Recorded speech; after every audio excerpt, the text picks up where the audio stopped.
হাকিম হাদিসের কিতাব 3919 নম্বর হাদিসের বর্ণনা قال رسول الله صلى الله عليه وسلم الويل واد في جهنم يهوي فيه الكافر 40 خريفا قبل ان يبلغ طهرا রাসূলুল্লাহ সাল্লাল্লাহু আলাইহি সাল্লাম বলেন ওয়াইল জাহান্নামের এমন একটা এলাকার নাম যেই এলাকার মধ্যে একজন কাফের ওই এলাকার গভীরতায় পৌঁছার আগ পর্যন্ত 40 বছর শুধু নিচে যাইতেই থাকবে, এরপরে গিয়ে ওই ওয়াইল নামক জাহান্নামের গভীরতায় পৌঁছবে।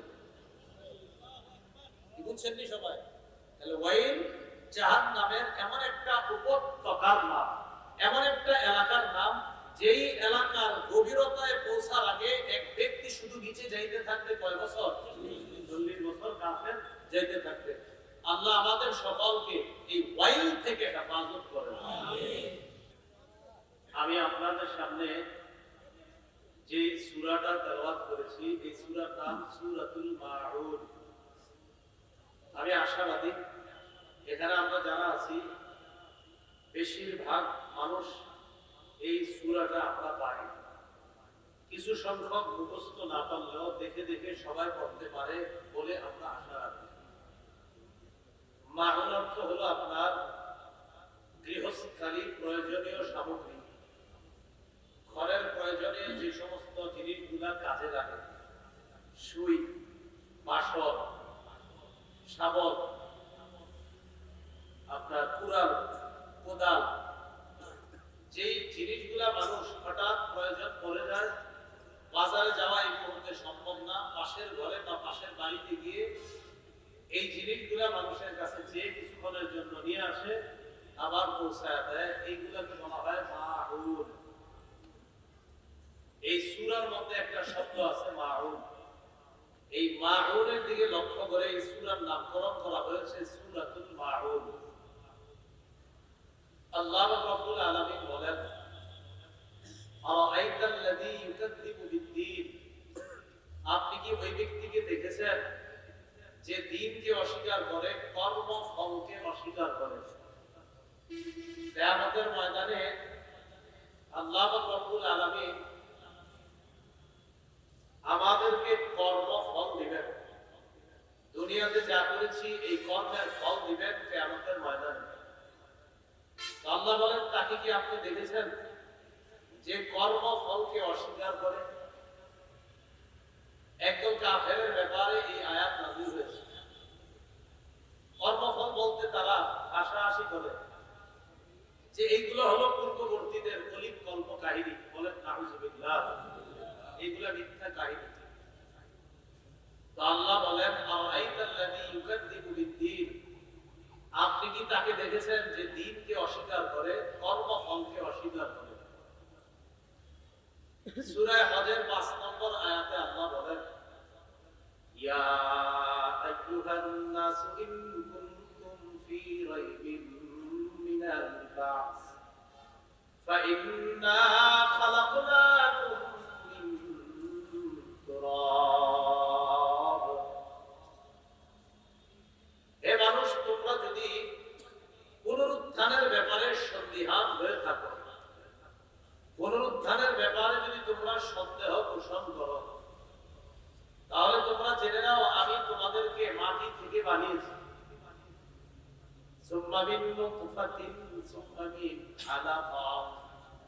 এরপর শুক্রবিন্দু থেকে তোমাদেরকে সৃষ্টি করেছে, এরপর জমাট রক্ত থেকে সৃষ্টি করেছে,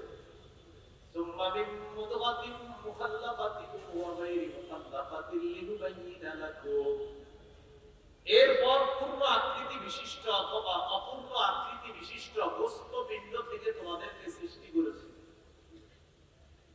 আল্লাহ বললেন যারা পুনরুত্থানের ব্যাপারে সন্দেহ করে, নবী আপনি তাদেরকে জানায় দেন যে আমি তো তোমাদেরকে সৃষ্টি করেছি মাটি থেকে। এটা তাদেরকে স্মরণ করায় দেন। সবাই মনে রাখতে হবে মানুষ সৃষ্টির মূল উপাদান হলো মাটি। বলে মানুষ সৃষ্টির মূল উপাদান কি? মাটি। মাটি থেকে মানুষকে সৃষ্টি করেছে। এই মানুষ আবার বলে আইদা কুন্না তুরাবা, নিচে গিয়ে মাটি হয়ে যাব, আইন্না লাফি খালকিন জাদীদ, আবার কি আমরা নতুন সৃষ্টি হব, আমাদেরকে আবার সৃষ্টি করা হবে? মানুষ এই কথা বলে। এই জন্য মনে রাখতে হবে মানুষ সৃষ্টির মূল উপাদান মাটি। আমাদের আব্বা আদম, আমি এখন যে বাংলাটা বলবো এই বাংলাটা মনে রাখবেন। আদম নবী এবং বনি আদম তথা বাশার বা মানুষের মূল উপাদান হলো মাটি। আদম নবী এবং বনি আদম তথা বাশার বা মানুষের মূল উপাদান হলো মাটি। বলেন তো আদম নবীর মূল উপাদান কি? মাটি। বনি আদমের মূল উপাদান মাটি। বাশার যারা আমরা মানুষ, মানুষের মূল উপাদান মাটি। আদম নবীর মূল উপাদান মাটি। আদম নবীরে আল্লাহ কিভাবে সৃষ্টি করেছেন এর 5টা ধাপ মনে রাখবেন। 1 নাম্বার ধাপ মাটি। 2 নাম্বার ধাপ এই মাটিকে পানি দিয়ে গোলানো হয়েছে, গুলিয়ে কাদা বানানো হয়েছে। 3 নাম্বার ধাপ এই কাদা মাটিকে আঠালো বানানো হয়েছে। 4 নাম্বার ধাপ আঠালো মাটিকে শুষ্ক ঠনঠনে পোড়া মাটি বানানো হয়েছে। 5 নাম্বার ধাপ শুষ্ক ঠনঠনে পোড়া মাটিকে কালচে মাটি বানিয়ে এটাকে আল্লাহ মানুষ বানিয়ে তার মধ্যে রূপ দিয়ে দিয়েছে। কয়টা ধাপ বললাম? 1 নাম্বার মাটি, 2 নাম্বার পানি দিয়ে গুলে ওই মাটিকে কাদা, 3 নাম্বার সেই কাদাকে বানানো হয়েছে আঠালো, 4 নাম্বার আঠালো মাটিকে বানানো হয়েছে শুষ্ক ঠনঠনে পোড়া মাটি, 5 নাম্বার শুষ্ক ঠনঠনে পোড়া মাটিকে বানানো হয়েছে কালচে মাটি। এই যে 5 ধাপে আল্লাহ আদমকে বানিয়েছেন, এই 5 ধাপের দলিল খুব মনোযোগ দিয়ে শুনুন।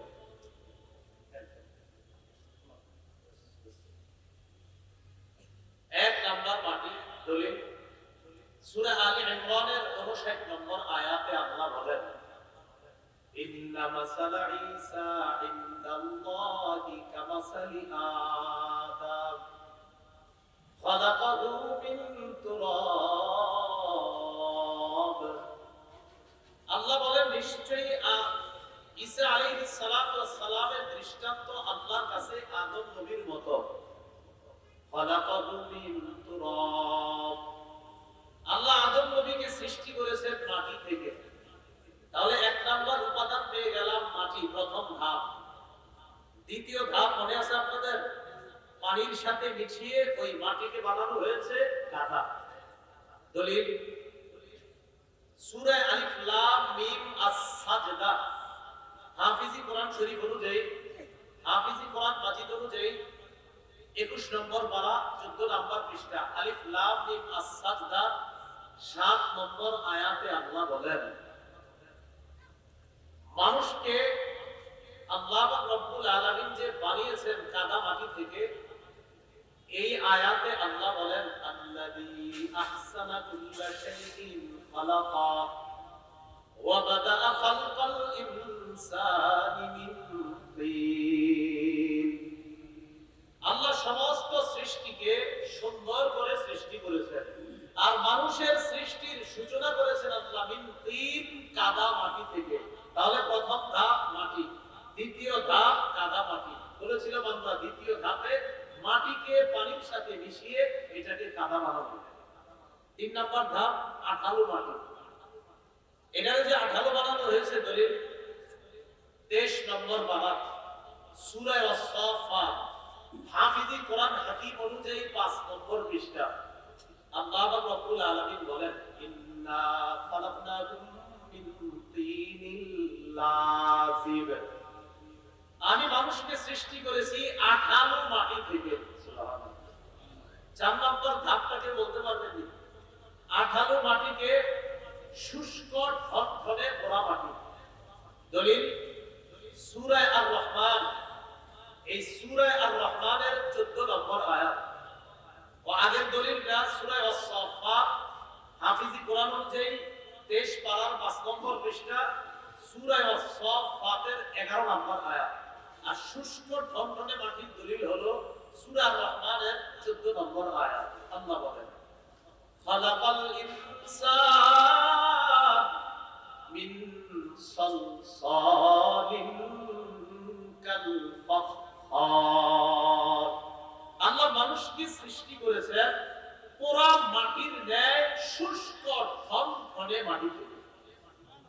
এটা হলো 4 নাম্বার ধাপ। 5 নাম্বার ধাপটা মনে আছে আপনাদের? শুষ্ক ঠনঠনে পোড়া মাটিটাকে আল্লাহ কালচে মাটি বানিয়ে সেখান থেকে আদমকে আল্লাহ বানিয়েছেন। এটার দলিল সূরা হিজরের 28 নম্বর 29 নম্বর আয়াত। আল্লাহ রাব্বুল আলামিন সেই আয়াতের মধ্যে বলেন, وَإِذْ قَالَ رَبُّكَ لِلْمَلَائِكَةِ إِنِّي خَالِقٌ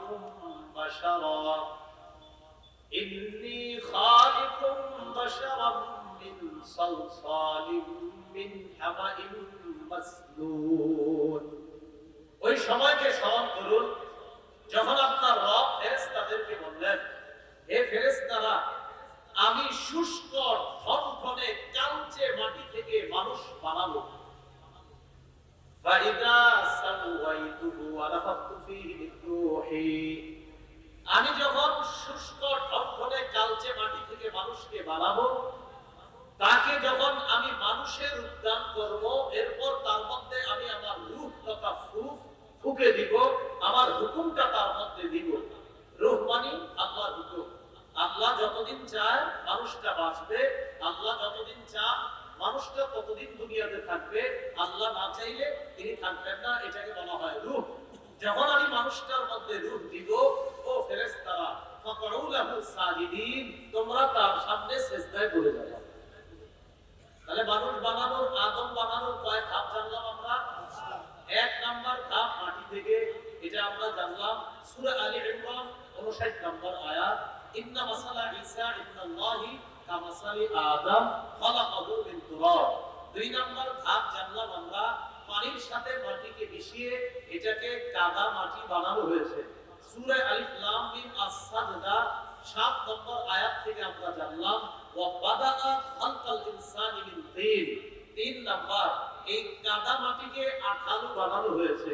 এটা আমরা জানলাম সূরা আস-সাফফাতের 13 নম্বর আয়াত 11 নম্বর আয়াত থেকে। আল্লাহ বলেন, ইন্না খালাকনাহুম মিন তিনিল লাযিব। 4 নম্বর ধাপ, আল্লাহ মানুষকে বানিয়েছেন ঠনঠনে শুষ্ক পোড়া মাটি থেকে। এটার দলিল সূরা আর-রহমানের 14 নম্বর আয়াত, খালাকাল ইনসান মিন সালসালিন কাল ফাখর। 5 নম্বর ধাপ, শুষ্ক ঠনঠনে পোড়া মাটিটাকে আল্লাহ কালচে মাটি বানিয়ে এটাকে আল্লাহ মানুষ তথা আদম বানায়া এটার মধ্যে আল্লাহ তার রূহ ফুঁকে দিয়ে ফেরেশতাদেরকে বললেন, আদমের সামনে তোমরা সিজদা করো। এটার দলিলটা মনে আছে সূরা হিজর 28 29 নম্বর আয়াত। এবার আপনারা আবার প্রথম শিরোনামে আসেন। কি বলছিলাম? আদম এবং বনি আদম। বাশার তথা মানুষের সৃষ্টির মূল উপাদান মাটি। অনেকের মনে প্রশ্ন আসছে, হুজুর আদমের সৃষ্টির উপাদান মাটি জানলাম, মানুষ সৃষ্টির উপাদান যে মাটি, এটার দলিল কোথায়? আমরা কার সন্তান? সবাই বলেন আদম। তো বাবা আদমের সৃষ্টির প্রথম মূল উপাদান কি ছিল? মাটি। আমরা যে মাটির সৃষ্টি, এটার দলিল কি? সূরা হজের 5 নম্বর আয়াতে আল্লাহ বলেন, ইয়া আইয়ুহান নাস ইন কুনতুম ফি রাইবিন মিনাল বা'স ফাইন্না খালাকনাকুম মিন তুরাব। হে মানুষ, তোমরা যদি পুনরুত্থানের ব্যাপারে সন্দিহান হও, তাহলে তোমরা জেনে রাখো আমি তোমাদেরকে মাটি থেকে সৃষ্টি করেছি। তাহলে আমাদেরকে কি থেকে আল্লাহ সৃষ্টি করেছেন? মাটি। এখন একটা দলিল দিব আমরা যে মাটির সৃষ্টি, এই দলিলটা আপনাদের অনেকে পারেন, কিন্তু আপনারা জানেন না যে এই দলিল যে আমরা সবাই জানি, এটা আপনারা জানেন না। দলিল দিলে বলবেন, ও হুজুর আসলেই তো আমরা এটা জানি, আর এটার মধ্যে যে আল্লাহ বলছে আমরা মাটির তৈরি, এটা তো জানতাম না। সূরা তাহা 55 নম্বর আয়াত, হাফিজি কোরআন মাজিদ অনুযায়ী 16 নম্বর পারা 14 নম্বর পৃষ্ঠা। আল্লাহ রাব্বুল আলামিন বলেন, মিনহা খালাকনাকুম ওয়া ফিহা নুঈদুকুম ওয়া মিনহা নুখরিজুকুম তারাতান উখরা। আল্লাহ বলেন, আমি মাটি থেকেই তোমাদেরকে সৃষ্টি করেছি, আবার মাটিতেই তোমাদেরকে ফিরিয়ে নিয়ে যাব, আবার মাটি থেকেই তোমাদেরকে পুনরুত্থান করব, পুনরায় কিয়ামতের ময়দানে উপস্থিত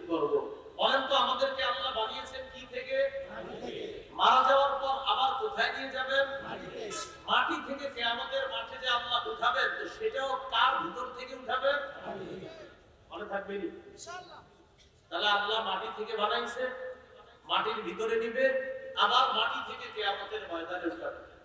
এ হলো আমরা যে মাটির তৈরি মূল উপাদান মাটি, এটা বললাম। আমাদের আরো উপাদান আছে, পানি আছে, এরপরে আরো বিভিন্ন উপাদান, কিন্তু আমাদের মূল উপাদান মাটি, এটা আমার বলা উদ্দেশ্য। তিরমিজি শরীফের 2955 নম্বর হাদিস, মানুষের মধ্যে সাদা, কালো, লাল আছে না নাই? কেন সাদা হয়, কেন লাল হয়, কেন কালো হয়, কেন?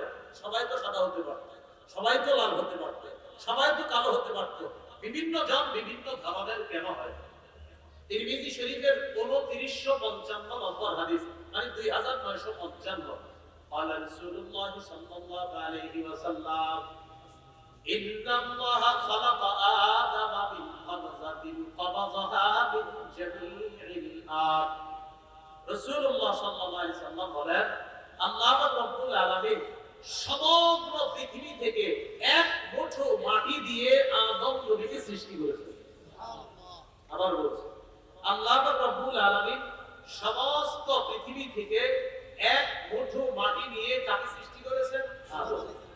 এবার নবী কি বলে দেখেন, আজা বনু আদম আলা কাদারিল আরদ। এজন্য আদম সন্তানরা দুনিয়াতে আসে মাটির পরিমাণ অনুযায়ী। মাটির পরিমাণ অনুযায়ী মানে ফাজা মিনহুমুল আহমার, তাদের মধ্যে কেউ হয় লাল, এর মানে তার মধ্যে লাল মাটি বেশি পড়ছে। সুবহানাল্লাহ। ওয়া মিনহুমুল আবিয়াদ, তাদের মধ্যে কেউ হয় সাদা, এর মধ্যে তার মধ্যে সাদা মাটি বেশি পড়ছে। ওয়াল আসওয়াদ, তাদের মধ্যে কেউ হয় কালা, এর মানে তার মধ্যে কালা মাটি বেশি পড়ছে। কি বুঝছেন নি আপনারা? অনেকে হাসতেছে কালো মানুষের দিকে তাকায়, এইটা ঠিক করেন না। আদম নবীকে আল্লাহ পুরা পৃথিবী থেকে বানাইছে এক মুঠো মাটি দিয়ে, তাই আদম সন্তান মাটির পরিমাণ অনুযায়ী দুনিয়াতে আসে। কেউ হয় লাল, তার মানে তার মাঝে লালের অংশটা বেশি, কেউ হয় সাদা, তার মাঝে সাদার অংশটা বেশি। ওয়াল আসওয়াদ, কেউ হয় কালো, তার মানে তার মাঝে কালোর অংশ বেশি। নবী কয় ওয়া বাইনা যালিকা, আবার কেউ লাল সাদা সংমিশ্রণ মিশ্রিত রঙে দুনিয়াতে আসে। কয় আমার ছেলেটা সুন্দর, একটু সাদা, কিন্তু মাঝে মাঝে তার মধ্যে একটু লাল লাল ভাব আছে। কয় আমার ছেলেটা হলুদ সুন্দর, লাল সুন্দর। কেন লাল সুন্দর কয়? মানে ও সুন্দর একটু লাল লাল ভাব, ও সুন্দর একটু কমলা রঙের ভাব, ও সুন্দর একটু হলুদ ভাব। যেমন আমাদের নবীজি দেখতে কেমন ছিলেন? সহিহ বুখারী 3547 নম্বর হাদিস, আনাস ইবনে মালিক রাদিয়াল্লাহু তাআলা আনহু বর্ণনা, তিনি বলেন আসহারুল লাউন, রাসূলুল্লাহ সাল্লাল্লাহু আলাইহি ওয়াসাল্লাম কেমন ছিলেন? আসহারুল লাউন লাইসা বিআবিয়াদা আবহাকা ওয়ালা বিআদামা, নবী ধবধবে সাদা ছিলেন না, আবার একবারে তমাক বর্ণের ছিলেন না। আচ্ছা তাহলে কেমন ছিলেন? নবী এমন ছিলেন লাল লাল ভাব গোলাপি রঙের ছিলেন। সুবহানাল্লাহ। কিভাবে ছিলেন? আমার এটা বোঝানোর উদ্দেশ্য না, আমার বোঝানোর এটা উদ্দেশ্য, মানুষের মূল উপাদান মাটি, মানুষের মূল উপাদান মাটি। তো এরপরেও তো ঝগড়া করেন, যেমন এনে শুনছেন বয়ান, বাহিরে গিয়ে দেবেন আপনি ডাক দেখুন আমরা না বলেন মানুষের মূল উপাদান মাটি। এটা খুব সারা জীবন মনে রাখবেন। ইনশাআল্লাহ অন্য কোনো সময় বলবো আরেকটা আলোচনা, যে কাউরে নূর বললে তিনি নূরের তৈরি হওয়া আবশ্যক হয় না, এই ব্যাপারে এতগুলো দলিল দিব ইনশাআল্লাহ। এই পড়া না, এতগুলো কাউরে নূর বললে যে নূরের তৈরি হয় না, এতগুলো না, আরো বেশি, আরো বেশি। নূর বললে যে নূরের তৈরি হয় না, অসংখ্য গণিত দলিল দিব ইনশাআল্লাহ। আমাদের আজকের আলোচ্য বিষয় মানুষের মূল উপাদান মাটি, আর ওই মাটি থেকে আল্লাহ বানাইছে মানুষকে। ওই মানুষ যেন চিন্তা করে যে আমি কিয়ামতের ময়দানে আবার উঠবো মাটি থেকে, তো আল্লাহ বলেন একদল মানুষ কয় মাটি হয়ে গেলে আবার কিভাবে উঠবো? আল্লাহ কয় তাদেরকে জানায়া দেন আমি তাদেরকে মাটি থেকে বানাইছি, মাটিতে নিব, মাটি থেকে উঠাবো। এরা যেন কর্মফলকে অস্বীকার না করে, কর্মফল দেওয়ার জন্য কিয়ামতের ময়দানে আবার তাদেরকে উপস্থিত করবে। ওইটাই আর আইতাল্লাযী ইউকাযযিবু বিদ্দীন, কর্মফল অস্বীকার করে, মাটি হয়ে গেলে আবার কিভাবে উঠবো? তাহলে এখান থেকে আমরা গিয়েছিলাম আমরা মাটির তৈরি, মাটিতে যাব, মাটি থেকে আবার উঠবো। আল্লাহ আমাদের আকীদাটা বিশুদ্ধ রেখে কবরে যাওয়ার তৌফিক দান করুন। আমিন। এরপরে আল্লাহ বলেন ফাযালিকা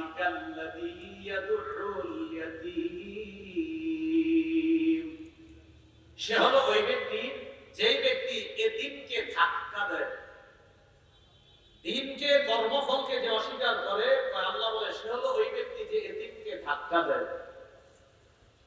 তার বিশ্বাস হলো তোর এতিমরে খাওয়াইলে, মিসকিনরে খাওয়াইলে, নবী বলে, আল্লাহ বলে যে এই উপকার ওই উপকার, আর আল্লাহর কথা নবীর কথাগুলো আলেমরা কয় যে এতিমরে খাওয়াইলে এই উপকার, মিসকিনরে খাওয়াইলে এই উপকার। তো যেই ব্যক্তি কর্মফলকে অস্বীকার করে, এগুলো বিশ্বাস করে না, কয় ধুর এগুলো হুজুর বা আন্দাজি কথা, এজন্য সে কি করে এতিমকে ধাক্কা দেয়। বলেন নাউজুবিল্লাহ। এতিমকে ধাক্কা দেওয়ার 4 ব্যাখ্যা। বলেন কয় ব্যাখ্যা? বলেন তো সবাই, এতিমকে ধাক্কা দেওয়ার ব্যাখ্যা কয়টা? 4টা। একটু মন দিয়ে শুনেন ওয়াজগুলো, কারণ পাশে গাড়ি যায় তো, বাস যায়, এজন্য আমরা যদি মনোযোগ অন্যদিকে দিই আওয়াজটা বুঝবো না। বাসের আওয়াজে মানুষ আমাদের একটু মনোযোগ যেন ছুটে না যায়। তো আপনারা আছেন তো মাহফিলে? বলেন এতিমকে ধাক্কা দেওয়ার কয় ব্যাখ্যা? 1 নাম্বার, আল্লাযী ইয়াকহারুল ইয়াতীমা, যে এতিমকে ধমক দেয়। 2 নাম্বার, আল্লাযী ইয়াজলিমুহু হাক্কা, যে এতিমের সম্পদ অন্যায়ভাবে আত্মসাৎ করে। 3 নাম্বার, লা ইউতিমুহু, যে এতিমকে খাওয়ায় না। 4 নাম্বার, ওয়ালা ইহসিনু ইলাইহি, যে এতিমের প্রতি সদাচরণ করে না। আমি আবার বলবো, বলার পর আপনারা সবক শোনাইবেন। এতিমকে ধাক্কা দেওয়ার 4 ব্যাখ্যা। 1 নাম্বার, এতিমকে ধমক দেওয়া। 2 নাম্বার, এতিমের সম্পদ অন্যায়ভাবে রক্ষণ করা। 3 নাম্বার, এতিমকে না খাওয়ানো। 4 নাম্বার, এতিমের প্রতি অসৎ আচরণ করা। 1 নাম্বার, আল্লাযী ইয়াকহারুল ইয়াতীমা, যে এতিমকে ধাক্কা দেয়। সবাই বুঝতে করে বলবেন। 2 নাম্বার, যে এতিমের সম্পদ অন্যায়ভাবে আত্মসাৎ করে। 3 নাম্বার, যে এতিমকে খাওয়ায় না। 4 নাম্বার, লা ইহসিনু ইলাইহি, এতিমের প্রতি সদাচরণ করে না। এবার আপনারা কোন এতিমকে ধাক্কা দেওয়ার কয় ব্যাখ্যা? 1, 2 নাম্বার, 3 নাম্বার না খাওয়ানো, 4 নাম্বার সদ্ব্যবহার না করা। আর রূহের মতো বর্ণাই তো সবাই, আর রূহ বুঝেনি, সুবহানাল্লাহি ওয়া মালাকুত শেষে কয় রূহ। এই মাঝে ক্লিয়ার কয় না, মানে কয়টা বলতে পারবো না। এরকম তারাবি করছেন নি আপনারা? আচ্ছা, আল্লাহ আমাদেরকে হেফাজত করুন। আমিন। দেখবেন সুবহানাল্লাহি বলকি করে টান দেয়, শেষে সবাই একসাথে কয় রূহ। মাঝে কি হইছে আল্লাহ জানে। আপনারা তো আবার এমনি করেন নাই। ফাযালিকাল্লাযী ইয়াদউল ইয়াতীম, যে এতিমকে ধাক্কা দেয়। এরপরে আল্লাহ বলেন, ওয়ালা ইয়াহুদ্দু আলা তুআমিল মিসকিন, নিজেও অসহায়কে খাওয়ায় না, অন্যকেও অসহায়কে খাওয়াবে এই ব্যাপারে উৎসাহিত করে না। ওয়ালা ইয়াহুদ্দু আলা তুআমিল মিসকিন, অসহায়কে খাওয়ানোর ক্ষেত্রে অন্য কাউকে উৎসাহিত করে না। সহিহ বুখারীর বর্ণনা 6005 নম্বর হাদিস। ক্বালা রাসূলুল্লাহ সাল্লাল্লাহু আলাইহি ওয়াসাল্লাম, আনা কাফিলুল ইয়াতীম ফিল জান্নাতি হাকাযা, ক্বালা বিইসবাইহি আস-সাবাবাতি ওয়াল মুসতা। আল্লাহ নবী এই 2 আঙ্গুল এইভাবে ধরে কয়, আমি এবং এতিমের লালন পালনকারী অভিভাবক জান্নাতে এইভাবে থাকবো, এইভাবে থাকবো। আরে বুঝাইছি, নবীজি বললেন আমি আর এতিমের অভিভাবক এইভাবে জান্নাতে থাকবো। সুবহানাল্লাহ।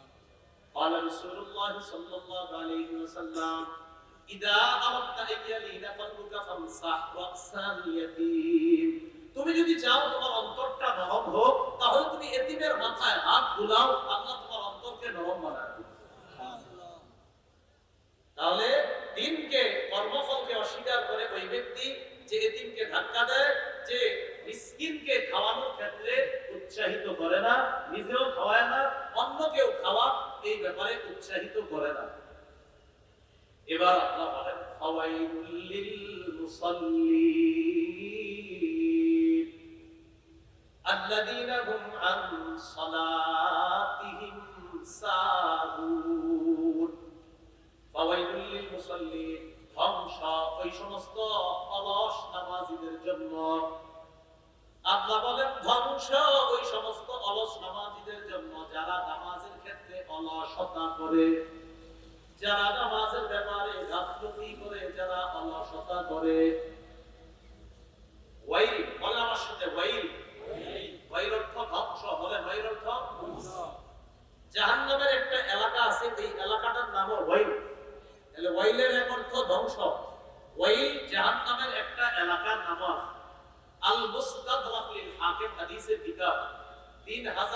619 নম্বর হাদিসের বর্ণনা قال رسول الله صلى الله عليه وسلم الويل واد في جهنم يهوي فيه الكافر 40 خريفا قبل أن يبلغ الطهارة রাসূলুল্লাহ সাল্লাল্লাহু আলাইহি সাল্লাম বলেন ওয়াইল জাহান্নামের এমন একটা এলাকার নাম যেই এলাকার মধ্যে একজন কাফের ওই এলাকার গভীরতায় পৌঁছার আগ পর্যন্ত 40 বছর শুধু নিচে যাইতেই থাকবে, এরপরে গিয়ে ওই ওয়াইল নামক জাহান্নামের গভীরতায় পৌঁছবে। বুঝছেন নি সবাই? তাহলে ওয়াইল জাহান্নামের এমন একটা উপত্যকার নাম, এমন একটা এলাকার নাম যেই এলাকার গভীরতায় পৌঁছার আগে এক ব্যক্তি শুধু নিচে যাইতে থাকবে কয় বছর? 40 বছর কাফের যাইতে থাকবে। আল্লাহ আমাদের সকলকে এই ওয়াইল থেকে হেফাজত করেন। আমিন। এই আয়াত নাযিল হয়েছে মুনাফিকদের ব্যাপারে। আগেরটা হলো ওই কাফের যে কর্মফলকে অস্বীকার করে, আর এটা হলো ওই মুনাফিক যারা নামাজের ক্ষেত্রে অলসতা করে। তাহলে বলেন তো আপনারা, নামাজে যারা অলসতা করে তারা কার স্বভাব নিয়ে চলে? কার স্বভাব? নামাজে অলসতা করার ব্যাখ্যা কি? নামাজে অলসতার ব্যাখ্যা হলো, এক নম্বর ব্যাখ্যা, যেই ব্যক্তি নামাজ পড়ে কিন্তু সওয়াবের কোনো আশা করে না, আর নামাজ ছেড়ে দিলেও তার যে শাস্তি হবে কোনো ভয় করে না। আবার বলছি, খুব মন দিয়ে শুনেন, নামাজে অলসতা করার ব্যাখ্যা কি? আব্দুল্লাহ ইবনে আব্বাস রাদিয়াল্লাহু তাআলা আনহুমা বর্ণনা, তিনি বলেন, হুয়াল মুসাল্লি আল্লাযী ইউসাল্লি লাম ইয়ারজু লাহা সাওয়াবান। আবার বলছি, হুয়াল মুসাল্লি আল্লাযী ইউসাল্লি লাম ইয়ারজু লাহা সাওয়াবা। যেই মুসল্লি নামাজ পড়ে এমন ভাবে যে নামাজের যে একটা পুরস্কার আছে এটার সে কোনো আশা করে না, আরে ধুর হইলে হইছে না হইলে না। ইবনে আব্বাস পরে বলেন, ওয়াল মুসাল্লি আল্লাযী ইযা তারাকাহা, ওই মুসল্লি যে মুসল্লি নামাজ ছেড়ে দেয়, লাম ইয়াখশা আলাইহা ইকাবা, নামাজ ছেড়ে দিলে যে আল্লাহ তারে শাস্তি দিবে এটার কোনো ভয় নাই তার মধ্যে। আবার বলছি, নামাজ পড়লে যে পুরস্কার পাবে এই আশা নাই, আর নামাজ ছেড়ে দিলে যে আল্লাহ তারে শাস্তি দিবে এই ভয় নাই। এটাকে ইবনে আব্বাস বলেন নামাজে অলসতার ব্যাখ্যা। আমি আবার বলছি, নামাজে অলসতার ব্যাখ্যা হলো, যেই ব্যক্তি নামাজ পড়ে এমন ভাবে এটার যে সওয়াব আছে এই আশা করে না, অথবা নামাজ ছেড়ে দিলে যে শাস্তি হবে এই ভয় তার নাই, এ হলো নামাজে অলসতাকারী। বুঝে আসছে এইভাবে? আব্দুল্লাহ ইবনে আব্বাস আরেকটা ব্যাখ্যা করছেন, আল্লাযীনা ইউআখিরুনা আস-সালাতা আন আওকাতিহা, যারা নির্ধারিত সময়ে নামাজ না পড়ে একদম শেষের দিকে গিয়ে পড়ে তারা হলো নামাজে অলসতাকারী। এটা ইবনে আব্বাসের ব্যাখ্যা। আবুল আলিয়া তিনি ব্যাখ্যা করেছেন, নামাজে অলসতার ব্যাখ্যা হলো যারা ইউআখিরুনা আন নওয়াকিল। আবার বলছি, আবুল আলিয়া বলেন যারা সময় মতো নামাজ পড়ে না আর রুকু সিজদাগুলো ঠিকমতো করে না, এরা হলো নামাজে অলসতাকারী। যে এদেরকেই বলা হয়েছে যারা নামাজে অলসতা করে তাদের জন্য ওয়াইল, তাদের জন্য ধ্বংস। বলেন নাউজুবিল্লাহ। নামাজে অলসতার দ্বিতীয় ব্যাখ্যা, বলেন আমার সাথে, কোনো মতে, বলেন কোনো মতে শেষ সময়ে ঠুকুর মেরে নামাজ আদায় করা। তাহলে নামাজ অলসতা করার আরেকটা ব্যাখ্যা, কোনো মতে শেষ সময়ে ঠুকুর মেরে নামাজ আদায় করা। দলিল আবু দাউদ শরীফের 413 নম্বর হাদিস। এই হাদিসের মধ্যে আছে, قال رسول الله صلى الله عليه وسلم, আল্লাহ নবী বলেন, তিলকা সালাতুল মুনাফিকিনা, তিলকা সালাতুল মুনাফিকিনা, তিলকা সালাতুল মুনাফিকিন। নবী বলেন এটা হলো মুনাফিকের নামাজ, এটা হলো মুনাফিকের নামাজ, এটা হলো মুনাফিকের নামাজ। কোনটা মুনাফিকের নামাজ? ইয়াজলিসু আহাদুকুম হাত্তা ইযা সামাতিশ শামস, মুনাফিক বসে থাকে অপেক্ষা করে কখন সূর্যটা ডুববে। এই পড়তেছি অপেক্ষা করে পড়তেছি হাত্তা ইদা সামাতিশ শাম, সূর্যটা যখন হলুদ হয়ে যায়, মুনাফিক অপেক্ষা করে সূর্য যখন হলুদ হয়ে যায়।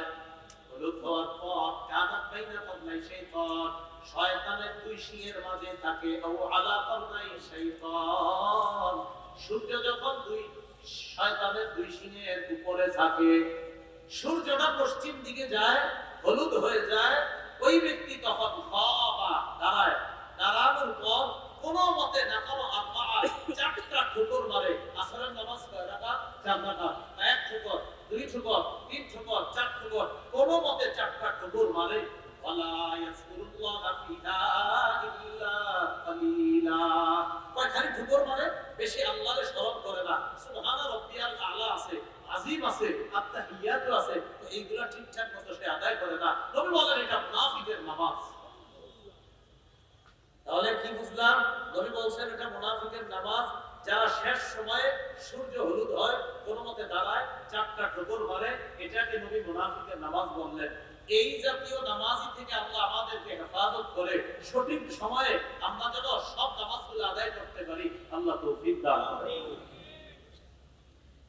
নামাজে অলসতা করার 3 নাম্বার ব্যাখ্যা, যারা নামাজ পড়ে না, বলেন যারা নামাজ পড়ে না। এতক্ষণ জানলাম কি পড়ে কিন্তু ঠিকঠাক মতো না, এখন আরেক ব্যাখ্যা, নামাজ পড়েই না। যারা নামাজ পড়ে না তারা মেহেরবানি করে এই হাদিসগুলো মনে রাখো। তিরমিজি শরীফের 2618 নম্বর হাদিস, عن جابر بن عبد الله رضي الله تعالى عنه قال قال رسول الله صلى الله عليه وسلم بين الكفر والإيمان ترك الصلاة। আল্লাহ নবী বলেন কুফর আর ঈমানের মাঝে পার্থক্য হলো নামাজ ছেড়ে দেওয়া। নবী বলেন কুফর আর ঈমানের মাঝে পার্থক্য হলো নামাজ ছেড়ে দেওয়া।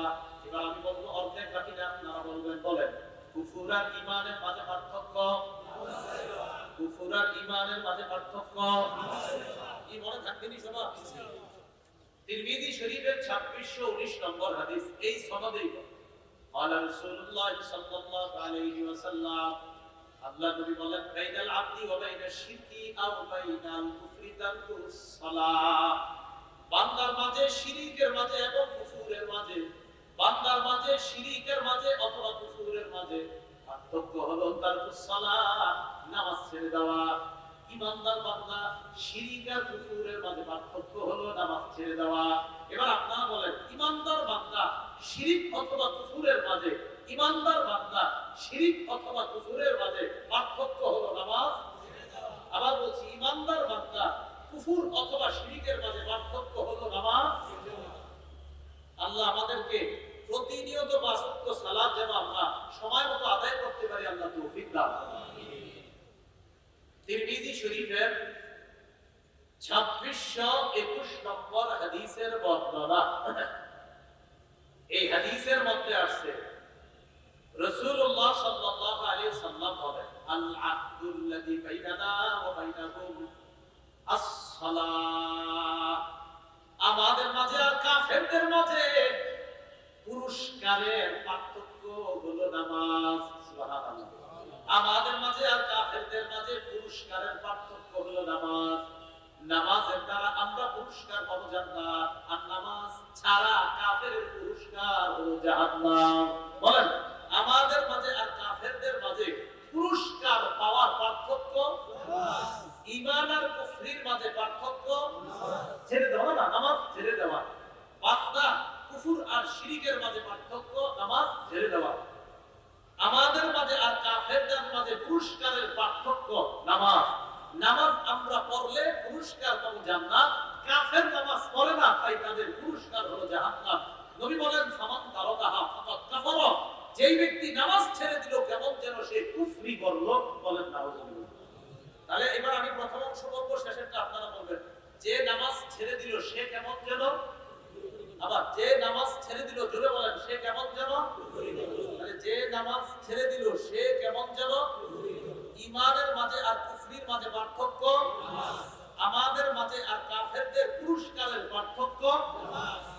আল্লাহ আমাদেরকে কথাগুলো আমল করার তৌফিক দান করেন।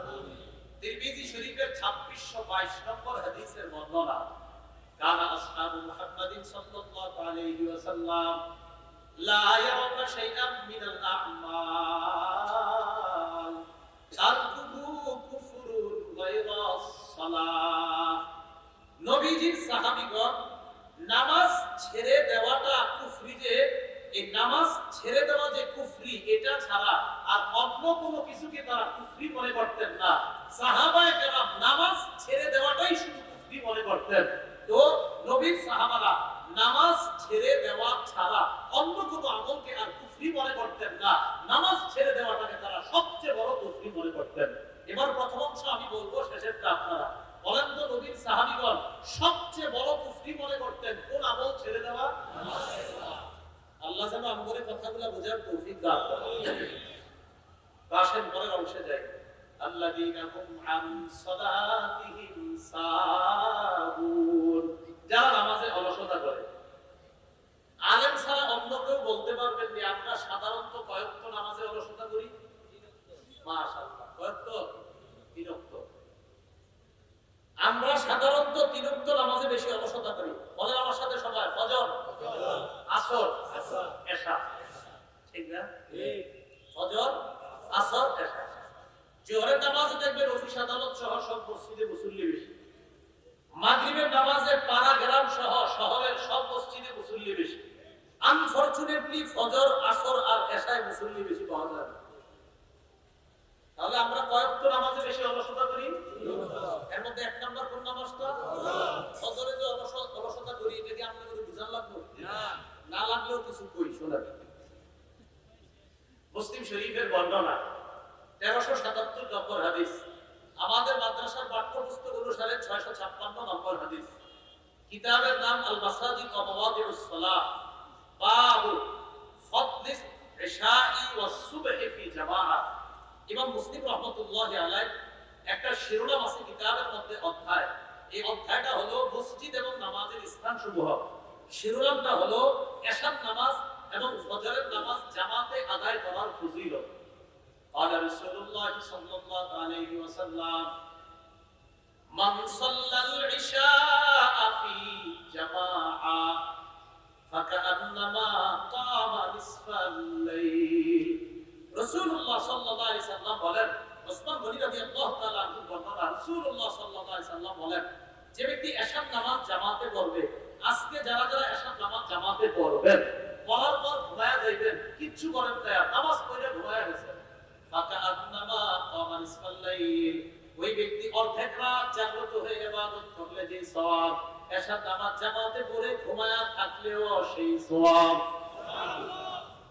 এশার নামাজ জামাতে পড়ে কেউ যদি ঘুমায়া যায়, অর্ধেক রাত নামাজ দাঁড়িয়ে দাঁড়িয়ে পড়লে, ইবাদত করলে যে সওয়াব, আপনার ঘুমের মধ্যে থাকলেও, আপনারা যদি ঘুমেও থাকেন, আল্লাহ আপনাদেরকে ওই সওয়াব দান করবে। এশার নামাজের পরে কোন নামাজ? ওয়ামান সাল্লাস সুবহা ফি জামাআহ, কোন ব্যক্তি যদি ফজর নামাজ জামাতের সাথে পড়ে, ফাকান্নামা সাল্লাল লাইলা কুল্লাহ, ওই ব্যক্তি সারা রাত নামাজ পড়ার সওয়াব পেয়ে যায়। কেউ পড়বেননি ফজর? ইনশাআল্লাহ। তাহলে এশা যদি কেউ জামাতে পড়ে, অর্ধেক রাত ইবাদতের সওয়াব। ফজরের নামাজ যদি কেউ জামাতে পড়ে, এশার নামাজ জামাতে পড়ে ঘুমায়া গেছেন, সারা রাত ঘুমায়া রইছেন, এখনো ফজর পড়েন নাই, বাস অর্ধেক রাত ইবাদতের সওয়াব অলরেডি পেয়ে গেছেন। ঘুম থেকে উঠা ফজরটা জামাতে পড়ছেন, নবী কয় সারা রাত ইবাদতের সওয়াব পেয়ে গেছেন। সুবহানাল্লাহ। ফজরের ব্যাপারে আরেকটা বর্ণনা শুনেন, তিরমিজি শরীফের 2164 নম্বর হাদিস। কিতাব মানে শিরোনাম হলো আবওয়াবুল ফিতান রাসূলুল্লাহ সাল্লাল্লাহু আলাইহি সাল্লাম, কলহ বিপর্যয় অধ্যায়। আর বাব হলো মান সাল্লা সুবহা ফাহুয়া ফি জিম্মাতিল্লাহ। আমি কিভাবে আপনাদেরকে বুঝাই, কেউ যদি ফজর পড়ে সে আল্লাহর জিম্মায় চলে যায়। সুবহানাল্লাহ। কার জিম্মায় চলে যায়? আল্লাহর জিম্মায়। عن أبي هريرة رضي الله تعالى عنه أن رسول الله صلى الله عليه وسلم قال من صلى الصبح فهو في ذمة الله।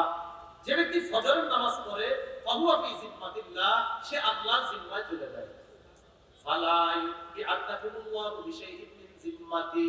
শোনো, কিয়ামতের ময়দানে আল্লাহ যেন তোমাদেরকে তার জিম্মার ব্যাপারে জিজ্ঞাসা না করে। এর মানে যে ব্যক্তি ফজর পড়ে তার উপর তোমরা জুলুম করবে না, নির্যাতন করবে না। আল্লাহ কিয়ামতের মাঠে জিজ্ঞাসা করে ফেলতে পারে, আচ্ছা ফজর আদায় করছে যে, সে তো আমার জিম্মায় চলে গেছে, আমার জিম্মায় যে লোকটা ছিল কেমনে তুমি তার উপর জুলুম করলা? কিয়ামতের মাঠে ফজর আদায়কারীর উপর জুলুম করলে আল্লাহর কাছে জবাবদিহিতা করতে হবে।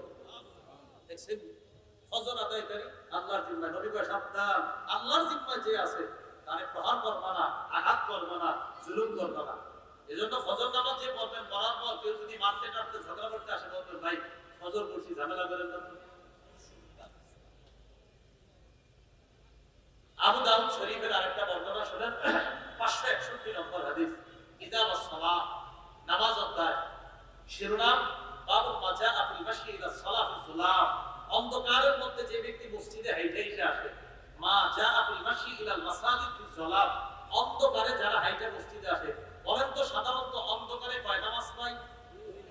এশা, ফজর। এশার নামাজে অন্ধকার পাই, ফজরে আপনি অন্ধকার প্রথম দিকে পাই, ফজর পড়তে পড়তে ফজর হয়ে যায়। আল্লাহ রাসূলুল্লাহ সাল্লাল্লাহু আলাইহি ওয়াসাল্লাম বাশশিরিল মাশশাইনা ফিজ যুলাম, বাশশিরিল মাশশাইনা ফিজ যুলাম ইলাল মাসাজিদ বিন নূরিত তাম ইয়াউমাল কিয়ামাহ। যারা হেঁটে হেঁটে অন্ধকারের মধ্যে হেঁটে হেঁটে মসজিদের দিকে যায়, তাদেরকে কিয়ামতের ময়দানে পরিপূর্ণ আলোর সুসংবাদ জানায় দাও। বলেন আমার সাথে, বলেন দুনিয়াতে অন্ধকারে হেঁটে মসজিদে যাওয়া, কিয়ামতের ময়দানে পরিপূর্ণ আলো পেয়ে যাওয়া। দুনিয়াতে অন্ধকারে হেঁটে মসজিদে যাব, কিয়ামতের ময়দানে পরিপূর্ণ আলো পেয়ে যাব। আল্লাহ আমাদেরকে কবুল করেন, আমিন। কেউ মনে থাকবেন ইনশাআল্লাহ। তাহলে অন্ধকারে হেঁটে মসজিদে যাব, ফজর আর এশা, আল্লাহ আমাদেরকে কিয়ামতের ময়দানে পরিপূর্ণ নূরের মধ্যে আমাদেরকে পরিচালিত করবেন। আরেকটা বর্ণনা শুনেন, মুসলিম শরীফের 1322 নম্বর হাদিস, আমাদের মাদ্রাসার পাঠ্যপুস্তক অনুসারে 634 নম্বর হাদিস। এই হাদিসের মধ্যে আছে, আল্লাহ রাসূলুল্লাহ সাল্লাল্লাহু আলাইহি ওয়াসাল্লাম, বুরাইদা রাদিয়াল্লাহু তাআলা আনহু বর্ণনা, আল্লাহ রাসূল সাল্লাল্লাহু আলাইহি ওয়াসাল্লাম বলেন, লা ইয়ালিজান্না আহাদুন সাল্লা ক্বাবলা তুলুইশ শামসি ওয়া ক্বাবলা গুরুবিহা। যে ব্যক্তি, বলেন যে ব্যক্তি সূর্য ওঠার আগের নামাজ, সূর্য ডুবার আগের নামাজ, আবার বলেন যে ব্যক্তি সূর্য ওঠার আগের নামাজ এবং সূর্য ডুবার আগের নামাজ আদায় করবে, সে কিছুতেই জাহান্নামে প্রবেশ করবে না। সূর্য ওঠার আগের নামাজ কি? ফজর। সূর্য ডুবার আগের নামাজ আসর। এই তো মাশাআল্লাহ, বাকি দিন উঠতে পারেন না, ওটা তো লাগবে, মানে গুরুত্ব। তো সূর্য ওঠার আগের নামাজ আর সূর্য ডুবার আগের নামাজ, এই দুই উক্ত নামাজ যারা গুরুত্ব সহকারে পড়বে, অন্যগুলো অবশ্যই পড়বে, এই দুই উক্ত নামাজ যারা গুরুত্ব সহকারে পড়বে, নবী বলেন যেহেতু অন্যগুলোও তারা গুরুত্ব দিবে, সে কিছুতেই জাহান্নামে প্রবেশ করবে। আরেকটা হাদিস শোনা তাদেরকে, সহিহ বুখারীর বর্ণনা 574 নম্বর হাদিস। এই হাদিসের মধ্যে আছে, আল্লাহ রাসূলুল্লাহ সাল্লাল্লাহু আলাইহি ওয়াসাল্লাম, মান সাল্লাল বারদাইন দাখালাল জান্নাহ। বলেন আমার সাথে, যে ব্যক্তি দুই ঠান্ডার নামাজ পড়বে সে জান্নাতে প্রবেশ করবে। একটা হলো ফজর আর একটা আসর। ফজরের সময় আবহাওয়াটা ঠান্ডা, আসরের সময় গরম, আবহাওয়াটা আস্তে আস্তে ঠান্ডা হয়ে যায়। এই দুই ঠান্ডার নামাজ যে পড়বে, রাসূল বলেন দাখালাল জান্নাহ, সে জান্নাতে প্রবেশ করবে। আরেকটা হাদিস শুনি আমরা, সহিহ বুখারীর বর্ণনা 657 নম্বর হাদিস। এই হাদিসের মধ্যে আছে, আল্লাহ রাসূলুল্লাহ সাল্লাল্লাহু আলাইহি ওয়াসাল্লাম, আল্লাহ নবী বলেন, লাইসা সালাতুন আসqala আলাল মুনাফিকিনা মিন সালাতিল ফাজর ওয়াল ইশা। মুনাফিকদের উপর ফজর আর এশার চাইতে ভারী আর কোনো কিছু নাই। এটা জোরে আওয়াজ দিয়ে বলবো, বলেন মুনাফিকদের কাছে, বলেন মুনাফিকদের কাছে ফজর আর এশা, ফজর আর এশার চেয়ে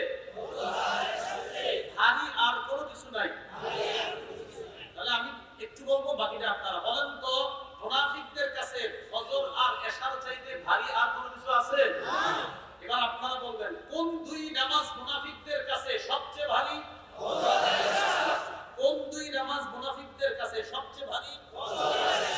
করবেননি ইনশাআল্লাহ। দেখছেন ঘুরে ফিরে হাদিসে খালি তিন ওয়াক্তের কথা গুরুত্ব আসতেছে, ফজর, আসর, এশা, ফজর, আসর, এশা। কারণ উম্মত এই তিন ওয়াক্তে অলসতা বেশি।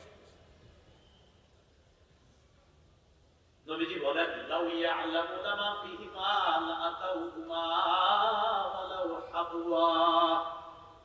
মুনাফিকরা যদি জানতো ফজর আর এশার নামাজে কি উপকার, লাআতাউহুমা ওয়ালাউ হাবওয়া, হামাগুড়ি দিয়ে হলেও ফজর আর এশার নামাজে তারা উপস্থিত হতো। হামাগুড়ি কেমনে বুঝেননি?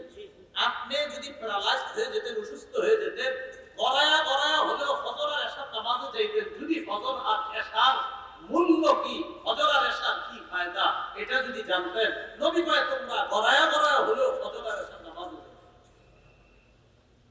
ভাই বলবেন নি সবাই? আল্লাহ কবুল করেন। আমিন।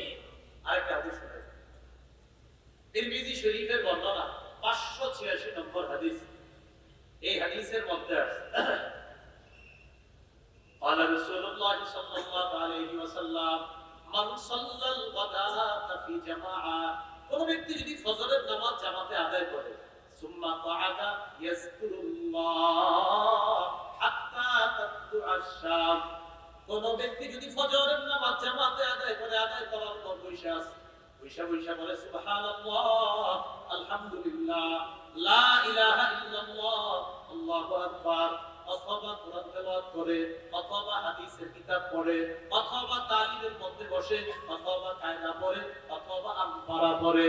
ফজর জামাতে পড়ছে, পড়ার পর সূর্য ওঠা পর্যন্ত আল্লাহর জিকিরে আছে। তাহলে আল্লাহর জিকিরটার উদ্দেশ্য কোরআন, হাদিস, তালিম, কায়দা, আমপারা, যে কোনো জিকিরের মধ্যে ব্যস্ত। সূর্য উঠে গেছে, উঠার পর সুম্মা সাল্লা রাকাতাইন, এরপর 2 রাকাত ইশরাকের নামাজ যদি কেউ পড়ে, কানাত লাহু কাজরি হাজ্জাতিন ওয়া উমরা তাম্মাতিন তাম্মা। নবীজি বলেন তার আমল নামায় পরিপূর্ণ পরিপূর্ণ পরিপূর্ণ, 3 বার পরিপূর্ণ বলছে, তার আমল নামায় পরিপূর্ণ পরিপূর্ণ পরিপূর্ণ হজ এবং উমরার সওয়াব আল্লাহ দান করেন। সুবহানাল্লাহ। এটা কালকে সকালেই তো সুযোগ, আগামী কাল থেকে ফজর জামাতে পড়ে বসে রয়েছে সূর্য ওঠা পর্যন্ত। এরপর আপনি 2 রাকাত ইশরাক করলেন, রাসূল বলেন তোমার আমল নামায় পরিপূর্ণ পরিপূর্ণ পরিপূর্ণ হজ উমরার সওয়াব। সুবহানাল্লাহ। তাহলে ফজর নামাজ, আসর নামাজ, এশা, এগুলো গুরুত্ব দিব তো ইনশাআল্লাহ। আর কাছে শুনুন, সহিহ বুখারী বর্ণনা 555 নম্বর হাদিস। قال رسول الله صلى الله عليه وسلم يتعاقبون فيكم ملائكة بالليل وملائكة بالنهار, তোমাদের কাছে পালাক্রমে 2 দল ফেরেশতা আসে। আমাদের কাছে পালাক্রমে 2 দল ফেরেশতা আসে। এক দল হলো রাতের ফেরেশতা, আরেক দল হলো দিনের ফেরেশতা। ওয়ায়াজতাবিউনা ফি সালাতিল আসরি ওয়াল ফাজর, 2 দল ফেরেশতা আমাদের কাছে আসে প্রতিদিন। তাদের সাক্ষাৎ হয়ে যায়, 2 দলের সাক্ষাৎ, আসরের সময় হয়ে যায় 2 দলের সাক্ষাৎ।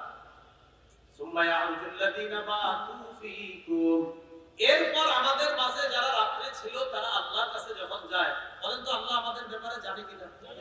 জানার পরেও জিজ্ঞাসা করে কাইফা তারাকুম ইবাদি, আচ্ছা আমার বান্দাদেরকে কিভাবে রেখে আসছো? ফেরেশতারা জবাব দেয় তারাকুম ইউসাল্লুনা আতাইনাহুম ওয়া হুম ইউসাল্লুনা, আল্লাহ আপনার বান্দা তো এক আজীব বান্দা, যখন তাদের কাছে গেছি তখনও দেখি নামাজ পড়ে, যখন তাদেরকে রেখে আসলাম তখনও দেখি নামাজ পড়ে। গেছি নামাজ পড়ে, আসলাম তখনও নামাজ পড়ে। তাহলে ফজরের আর আসরের জায়গায় আসরের গুরুত্ব, যে আসরের নামাজের সময় একদল আসে আরেকদল যায়, তো যারা আসে আয়েশা দেখে একদল নামাজে আছে, যারা যায় যাওয়ার সময় দেখে একদল নামাজে আছে। ফজরের সময় যারা যায় যাওয়ার সময় দেখে নামাজে আসে, আয়েশা দেখে আসরের নামাজে, যাওয়ার সময় রাইখা যায় ফজরের নামাজে। আল্লাহ পাক বান্দাদেরকে কেমনে রেখে আসছো? আল্লাহ যখন গেলাম তখনও দেখি নামাজ পড়ে, যখন আসলাম তখনও দেখি নামাজ পড়ে। কি সুন্দর সৌভাগ্য! আমি আপনি চাইলেই প্রত্যেকদিন আল্লাহর দরবারে আমার আপনার নাম উচ্চারিত হবে। যদি ফজর আর আসর ঠিকমতো আদায় করি তো আমাদের নামটা আল্লাহর দরবারে আলোচিত হবে। প্রতিদিন আদায় করবো তো ইনশাআল্লাহ। আল্লাহ তৌফিক দান করুন। আরেকটা হাদিস শুনুন, সহিহ বুখারীর 1142 নম্বর হাদিস। এই হাদিসের মধ্যে আছে রাসূলুল্লাহ সাল্লাল্লাহু আলাইহি ওয়াসাল্লাম বলেন, ইয়াবিদুশ শাইতান আলা কাফিয়াতি রাসি আহাদিকুম সালাসা উকাত ইযা নামা। আমরা যখন ঘুমাইতে যাই, নবী বলেন তোমাদের কেউ যখন ঘুমাইতে যায় তার মাথার এই পিছনে শয়তান 3টা গিট দেয়। বলেন শয়তান কয়টা গিট দেয়? আজকে আমরা যখন ঘুমাবো রাতে মিস্টার ইবলিস আইসা 3টা গিট দিবে। ইয়াদরিবু কুল্লা রুকদাতিন আলাইকা লাইলুন তাবিল ফারকুদ। প্রত্যেক গিট দেওয়ার সময় ইবলিস কয় ঘুমাও, আরো ঘুমাও, রাত এখনো বাকি আছে, আরো ঘুমাও। চিন্তা করছেন কতটা ডিস্টার্ব করে ও ঘুমের সময় কয় কি? আমি তখন টেনশন করি আপনাদের ইবলিস তো এটা করার সুযোগ পায় না, কারণ আপনারা তো 4টা পর্যন্ত তাহাজ্জুদে থাকেন। এই কেমনে করব? ইবলিস যে আপনাদের কইবো সুযোগই তো পায় না। বেচারা টেনশনে থাকে যে না, টেনশনে থাকে না, ও চিন্তা করে হেরে তো আমার কাজে লাগায় রাখছে, আর কি টেনশন। হ্যাঁ, সুযোগে পায় না, আপনাদের যে গিফট দিব সুযোগ পায় না, কারণ ঘুমানি তো চাইতে ও সুযোগটা পাইব। আমরা যখন ঘুমাই ঘুমের সময় ইবলিস 3টা গিফট দেয়। প্রথম গিফট দেওয়ার সময় বলে, প্রত্যেকটা গিফট দেওয়ার সময় বলে, বুঝছেননি? রাতে গিফট দেওয়ার সময় পায় না, কি বুঝছেননি না সবাই? আমি তো ভালো ধারণা রাখছি, তাহাজ্জুদ আপনারা কইতেছেন এটা। প্রত্যেকটা গিফট দেওয়ার সময় পায় আলাইকা লাইলুন তাবিল ফারকুদ, আরো লম্বা রাত আছে ঘুমাও, আরো লম্বা রাত আছে ঘুমাও। যখন সে ইস্তাইকাযা, বান্দা যখন জাগ্রত হয়, ফাকালা, যখন জাগ্রত হয়, ফাযাকারাল্লাহ, আল্লাহর নাম স্মরণ করে, আলহামদুলিল্লাহিল্লাযী আহইয়ানা বাদামা আমাতানা ওয়া ইলাইহিন নুশুর। বান্দা যখন ঘুম থেকে জাগ্রত হয় আল্লাহর নাম নেয়, ইনহাল্লাত উকদা, একটা গিট খুলে যায়। সুবহানাল্লাহ। রইল কয়টা? ফাইন তাওয়াদ্দা, যখন বান্দা উঠে ওযু করে, ইনহাল্লাত উকদা, আরেকটা গিট খুলে যায়। রইল কয়টা? একটা। ফাইন সাল্লা, যখন ফজরের নামাজ পড়ে, ইনহাল্লাত উকদা, তার তৃতীয় গিটটাও খুলে যায়। নবীজি বলে ফাসবাহা নাশীতান নাফস, তখন সে সকালবেলা উদ্যমী একটা মনোভাব নিয়ে উৎফুল্ল মনে তার সকালটা শুরু করে। ভোরের হাওয়া, বলেন সবাই ভোরের হাওয়া। ফজরের পরে যে ভোরের হাওয়াটা, এটা থেকে আমরা সবাই বঞ্চিত। সহিহ বুখারীর বর্ণনা 3343 নম্বর হাদিসে আল্লাহ রাসূল বলেন, নুসিরতু বিস-সাবা, ভোরের হাওয়া দ্বারা আমাকে সাহায্য করা হয়েছে। ওহুলিকাত আদম বিদ-দাবুর, পশ্চিমের প্রচন্ড ঠান্ডা বাতাস দ্বারা আদ জাতিকে ধ্বংস করা হয়েছে। নবী বলেন ভোরের হাওয়া দ্বারা আমাকে সাহায্য করা হয়েছে। আর সেই ভোরের হাওয়ার সময় আমরা ভোরের হাওয়া নেয় না, ওই যে ঘুমায় দেরি করে আপনার ওঠে না ফজর, ভোরের হাওয়া নেয় না। তিরমিজি শরীফের 12 মানে কি 1212 নম্বর হাদিস, তো সহজে মনে রাখবেন 12। এই হাদিসের মধ্যে আল্লাহ রাসূল বলেন, আল্লাহুম্মা বারিক লি উম্মতি ফি বুকুরিহা, আল্লাহ আপনি আমার উম্মতের ভোর বেলার সময়টাতে বরকত দিয়ে দেন। সুবহানাল্লাহ। এজন্য তো বাচ্চাদেরকে ভোরে উঠানো হয়, কেন? ওই সময় তাদের মেধাটা ভালো থাকে। ভোরের যে হাওয়া, ওই বরকতি হাওয়ায় তার মেধা থাকে ভালো, কোরআন তাড়াতাড়ি মুখস্থ হয়ে যায়। কেউ বুঝছেন নি কেন উঠানো হয় রাতে? আল্লাহ বুঝার তৌফিক দান করুন। আমিন। তাহলে রাসূল বলেন আসবাহা নাশীতান নাফস, একটা উদ্যমী মনোভাব নিয়ে সকালবেলা উঠে, কখন? ফজরের নামাজ পড়ে। ওয়াইল্লা, যদি ফজর না পড়ে তাহলে আসবাহা, সেই ব্যক্তি এমন ভাবে ওঠে খবিসান নাফস, নফসটা থেকে খবিসের মতো কাসলান, অলস ভঙ্গিতে ওঠে। ওইটা সবার সাথে ঝগড়া করে, মারেও ঝগড়া করে, বিবির সাথে ঝগড়া করে, ভাই বোন সবার সাথে মেজাজ খারাপ। কারণ যে ফজর পড়ে না, মেজাজ ভালো থাকবে কি? কথাগুলো মনে থাকবে নি সবার? ওই যে আল্লাযীনা হুম আন সালাতিহিম সাহুন, যারা নামাজে অলসতা করে। তাহলে বলেন তো আমরা সাধারণত কয় নামাজে অলসতা করি? 3 নামাজ। 1 নাম্বার, 2 নাম্বার, 3 নাম্বার ইশা। আজকে থেকে অলসতা করব না ইনশাআল্লাহ। ভাইয়া সবার এরপরে আল্লাহ বলেন আল্লাযীনা হুম ইউরাউন ওয়া ইয়ামনাউনাল মাউন, ধ্বংস তাদের জন্য যারা মানুষকে দেখানোর জন্য নামাজ পড়ে। সূরা নিসার 142 নম্বর আয়াতে আল্লাহ বলেন ইন্নাল মুনাফিকিনা ইউখাদিউনাল্লাহ, মুনাফিকরা আল্লাহরে ধোঁকা দেয়, ওয়া হুয়া খাদিউহু, আসলে আল্লাহ তাদেরকে ধোঁকায় ফেলায়া রাখে। ওয়া ইযা কামু ইলাস সালাহ, মুনাফিকরা যখন নামাজে দাঁড়ায়, কামু কুসালা, অলস ভঙ্গিতে দাঁড়ায়। সত্যি করে বলেন, এরকম অলস ভঙ্গির মুসল্লি আমরা দেখি কিনা? দেখি। মসজিদে যাওয়ার পর কান খাইতে জামা ঠিক করে, কি করে না করে, ভাই আপনাদের হাতে পায়ে ধরি, এভাবে করেন না। নামাজ যখন পড়বেন তখন এদিক সেদিক কিছু করেন না। ওই সময় আল্লাহরে দেখানোর জন্যই নামাজটা পড়লেন, কাউকে দেখানোর জন্য আমরা নামাজ পড়বো না। এই আয়াতের ব্যাখ্যায় তাফসীরে তাবারিতে ইমাম তাবারি লিখেছেন, আল্লাযীনা ইসাল্লুনা ওয়া হুম ইউরাউনা নাস, যারা নামাজ পড়ে মানুষকে দেখানোর জন্য, ওয়া ইয়াজুন্নুনা, মানুষ মনে করে আন্নাহুম মুমিনুনা, তারা তো ঈমানদার। আসলে তারা নামাজ পড়ে মানুষকে দেখানোর জন্য, যেন মানুষ মনে করে তারা ঈমানদার, আসলে তারা ঈমানদার কিনা বা এটার মধ্যে সন্দেহ আছে। কেন? যারা নামাজে অলসতা করে তাদের মধ্যে মুনাফিকের স্বভাব। আল্লাযীনা হুম ইউরাউন ওয়া ইয়ামনাউনাল মাউন, সর্বশেষ ধ্বংস তাদের জন্য যারা সামান্য জিনিস দিতে অস্বীকার করে, সামান্য জিনিস দিতে চায় না। পাশের ঘরের একজন এসে বলল, একটু তোমার সুইটা দাও, আমি কাঁথাটা সেলাই করে আমার দিয়ে দিব, আপনি এটা দেন না। একটু তোমার বাসনটা দাও, তিনটা প্লেট দাও, মেহমান আসছে, একটু করে দিয়ে যাব, আপনি দেন না। তোমার কুরআনটা একটু দিবা, একটু করে দিয়ে দিব, তুমি এটা দেন না। তো আল্লাহ বলতেছে ওয়ায়ামনাউনাল মাউন, মানে আপনার প্রয়োজনীয় কিছু সামগ্রী আছে যা এই মুহূর্তে বাজার থেকে আনা সম্ভব না, আপনার থেকে নিয়ে এই প্রয়োজনটা সারতে পারে, এটা দিতে আপনি কৃতজ্ঞতা করেন। তো আল্লাহ বলেন তাদের জন্য ধ্বংস। যদিও এখানে কাফেরদের স্বভাব উল্লেখ করা হয়েছে, আল্লাহ যেন এই স্বভাবগুলা থেকে আমাদেরকে হেফাজত করেন, মুনাফিকদের স্বভাব থেকে যেন আমাদেরকে হেফাজত করেন।